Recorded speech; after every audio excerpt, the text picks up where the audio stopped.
ठीक है। 1 2 3 4 ये लो। अरे तुम्हारे पापा तो 3 रोटी खाते हैं, 4 रोटी क्यों दे रही हो? अरे पागल, चौथी रोटी घर की इज्जत होती है। लो देकर आओ। अच्छा, घर की इज्जत होती है। लो पापा जी, खाना खाओ।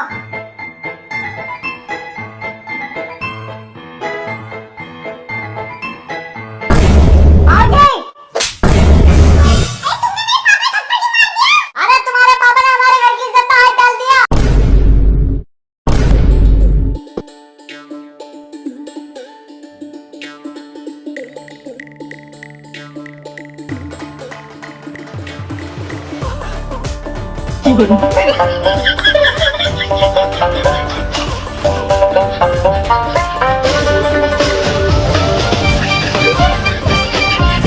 हेलो, क्या मेरी बात समीर से हो रही है? हाँ सर, मैं समीर बात कर रहा हूँ।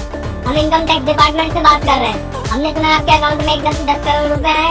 1 मिनट से चेक करके बताता हूँ। सर, मेरे फोन में तो 250 रुपए ही पड़े हुए हैं। भाई मैं लोकेश बोल रहा हूँ यार, मेरी बाइक में पेट्रोल खत्म हो गया, 250 रुपए डाल दे यार।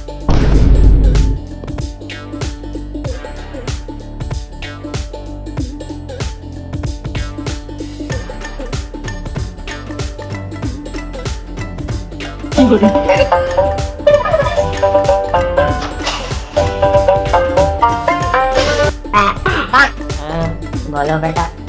सब लोग मिडिल क्लास इतना करते रहते हैं, इसका मतलब क्या होता है मिडिल क्लास का? मिडिल क्लास मतलब हम बेटा। नहीं, वो तो पता है कि हम मिडिल क्लास हैं, पर इसका मतलब क्या एग्जैक्टली? हम मिडिल क्लास कैसे हैं? विस्तार में बताता हूँ तुमको। देखो बेटा, एक बार एक गांव होता है, जिस गांव में 3 लोग रहते हैं। एक का नाम होता है गरीब, एक का नाम होता है मिडिल क्लास, एक का नाम होता है अमीर। अब गांव में सभी लोगों को सुविधा मिल सके, इसके लिए यह तय होता है कि सभी लोगों को टैक्स देना पड़ेगा, महीने का 100 रुपए।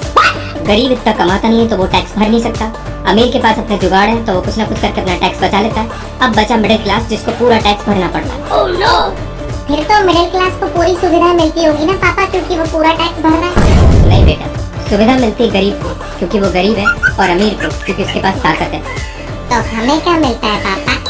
बेटा, हमें मिलता है सर्टिफिकेट कि हम गरीब और अमीर दोनों के अन्नदाता हैं। हमारे टैक्स के पैसों से गरीब के घर में राशन पानी भिजवा देती है सरकार, और हम जो लोन के ऊपर बैंक को इंटरेस्ट का पैसा देते हैं, वही पैसा बैंक किसी अमीर आदमी को देता है ताकि वो अमीर आदमी इस देश को छोड़कर भाग जाए। तो इन शॉर्ट बेटा, हम इस देश के सुपर हीरो हैं। अन्नदाता हैं गरीबों और अमीरों के। मिडिल क्लास बहुत बड़ा सुपर हीरो।